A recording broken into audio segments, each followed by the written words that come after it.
Great, so we'll go ahead and get started. So my name is Sarah. I use she, her pronouns. I am the International Programs Advisor in IPE, and I work to advise on a number of different programs that could be a good fit for industrial operations engineering students. So we'll jump in to those quick. First, I wanted to talk briefly about why it's important to go abroad or why be interested in going abroad. So there are a couple of reasons. The first being that it's a great way to develop intercultural competence, build a global network, so to connect with other engineers, other students, other people around the world, and start developing that global network. It's a way for students to develop communication skills across difference, as well as other personal skills like resiliency, problem solving, adaptability. These things are all skills that you're able to develop not only through your classes while abroad, but also just as part of daily life as you're navigating new situations, different cultures, really able to develop those kinds of problem solving and adaptability skills. And then we think it's a great opportunity to kind of learn a little bit more about how other cultures approach industrial operations engineering, to approach engineering in general, the things that they focus on or value in their classroom spaces, the things that they talk about when talking about engineering. So it's a great way to kind of get a feel for how other cultures and other countries around the world are approaching engineering. And then not only that, it's such a fun opportunity to explore and to travel and to gain that type of experience during your studies at Michigan as well. So all reasons to definitely study abroad. And then the picture on the screen is one of our previous IOE students who studied abroad in Spain last year. So we think that's such a great photo. She was able to travel to Morocco while in Spain. So today in our presentation, we're going to cover programs that have some IOE course offerings, but we wanted to give a picture of like a broad overview in the beginning of all of IPE's Winter 2025 program offerings. So you can see we have programs in a number of locations, some in North America, quite a few in Europe, a few programs over in Asia, and then some programs in Australia and New Zealand as well. So this is our full list of programs that we're offering in the Winter 2025 semester. So there are quite a few out there. I've highlighted the 5 programs that we're going to briefly cover today, just in terms of IOE programs and course offerings and programs that we think tend to fit a bit better for IOE students. But you're 100% not limited to the programs that we're going to talk about today. It's very possible that you can find ways to fit in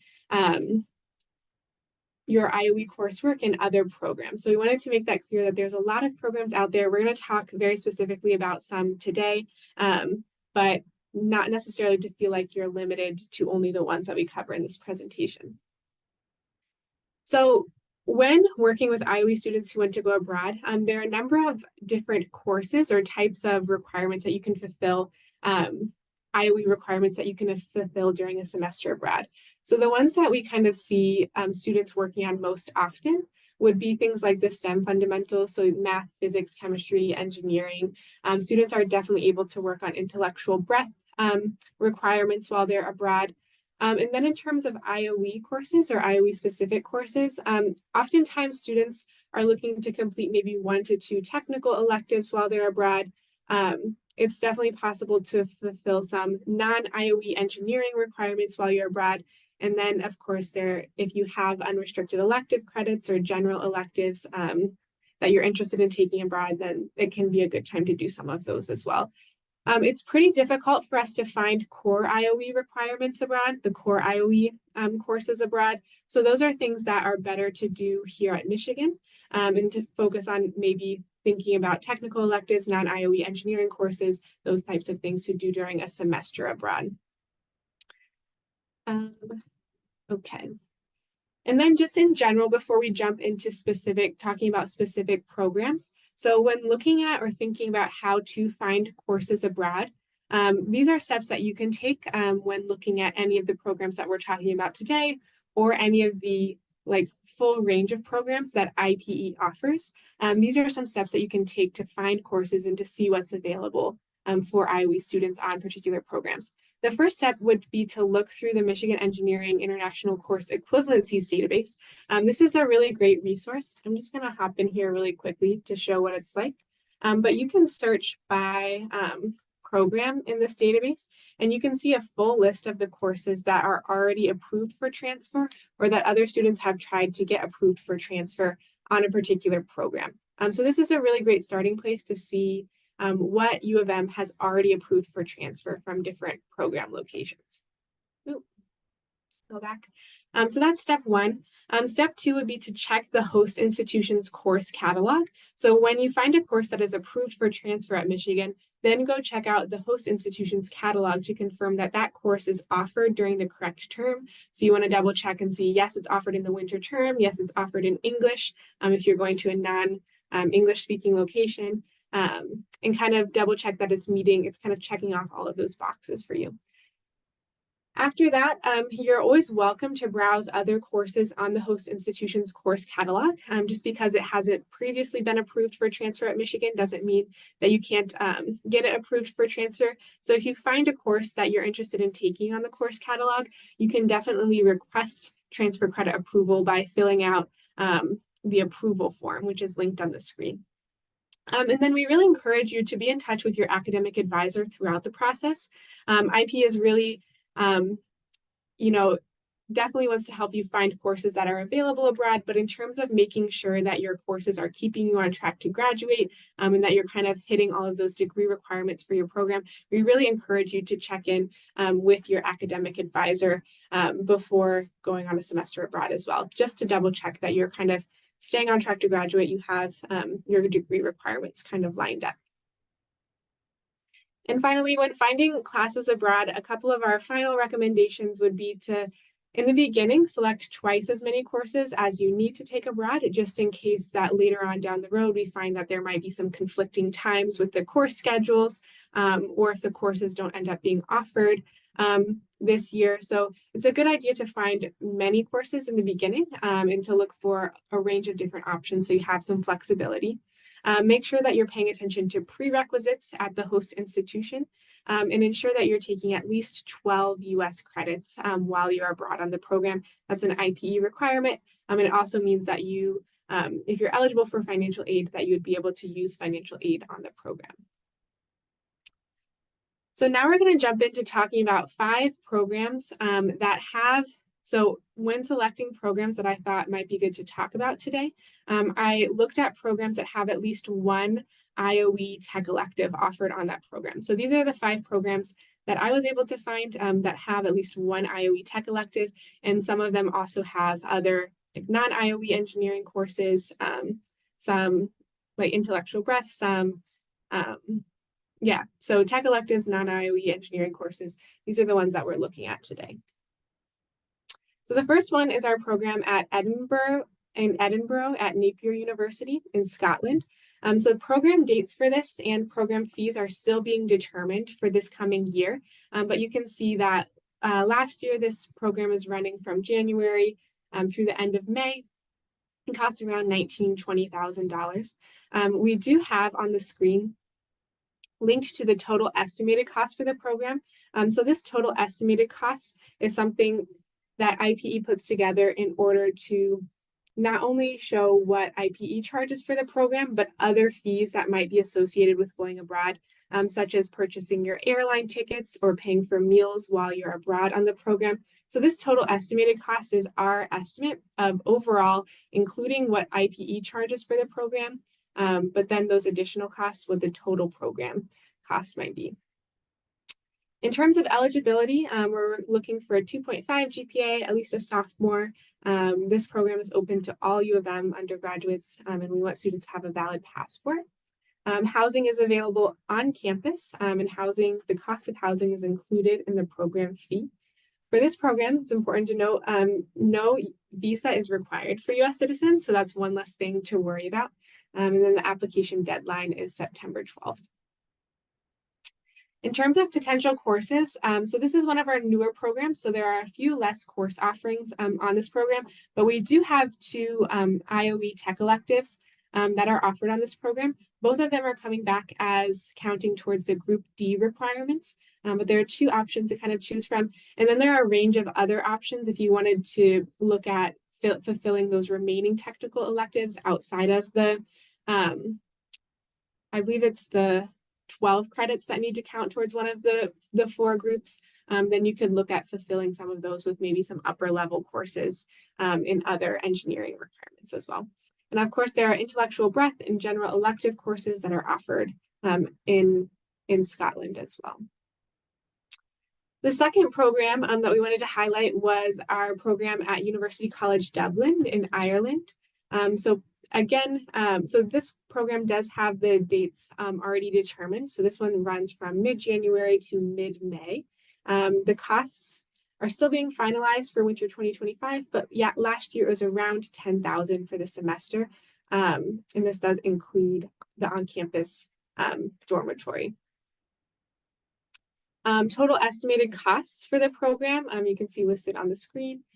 And then in terms of eligibility, very similar, looking for a 3.0 sophomore level and a valid passport. Again, no visa required for US citizens, and the deadline is September 12th. For potential IOE courses on this program, so there are again a couple of tech elective offerings, or actually there's one tech elective offering on this program. So you could take, again, a course that counted towards the Group D requirements. Again, some other courses are available to count towards the remaining technical electives. And then in terms of non-IOE engineering courses, there are a good range of options if you wanted to take care of some of those courses on this program, such as NERIS 211, ME 211, ME 240, CEE 265. So it's a good amount of options for the non-IOE engineering courses. And then I think we're going to get into some programs that are more familiar for IOE students. So we have two programs in Madrid that several IOE students have done in the past, and then one program in Sydney. And so we're going to talk about these three programs next, which have been generally more popular, or more IOE students have tended to go to Madrid or Sydney because there tends to be a bit more course offerings on some of these programs. So the first program in Madrid that we're going to talk about is our newer program at Carlos III, or UC3M in Madrid. So this program generally runs from mid-January to the first week of June. So it does run a bit later. The program cost is around 19,000, 20,000. And then again, looking for very similar eligibility requirements around GPA, class standing, and passport. This program in Madrid does offer off-campus housing, which is included in the program fee. A visa is required, and the final deadline is September 5th. Some of the potential IOE courses that are available on this program. So again, there are a couple of options for IOE tech electives. Again, all of them are falling within the Group D for the tech electives. Some upper level engineering courses available if you're interested in taking care of those remaining tech electives outside of the four groups. And then some non-IOE engineering courses are also available on this program. EECS 270, EECS 314, MATSCI 220, all of those are available. And then we have our second program in Madrid at Pontificia Comillas. So this is one of our most popular programs for IOE students. We sent a number of IOE students on this program every year, and it tends to be a good fit in terms of the tech electives and the non-IOE engineering courses. So it's been pretty popular in the past. This program, so this on the screen, it's a bit confusing, but this program starts early January. Last year it was January 9th. And then there is an option if you select from a certain type of courses to finish the program by the end of April, which is very similar to a US academic calendar. Or there is an option if you take certain other courses to end the program by end of May. So this is something I'd be much more happy to talk about in depth during an advising appointment, but just know that it's possible if you wish. to complete courses by end of April on this program. This program is an exchange program. It's the only exchange program that we're going to talk about of the 5 program options today. So for this program, you do pay U of M tuition for the program. So if you pay in-state tuition during a normal semester or out-of-state tuition during a normal semester, that's the same cost that you would pay to attend COMIAS. Eligibility for this program, looking for a 3.0 GPA. It's only open to students enrolled in the College of Engineering or students who are declared computer science or data science in LSA. So it's not open generally to all students at U of M, and we are looking for students to have a valid passport. On this program, different from the other Madrid option, housing is not included in the cost. So students do obtain their own housing in Madrid.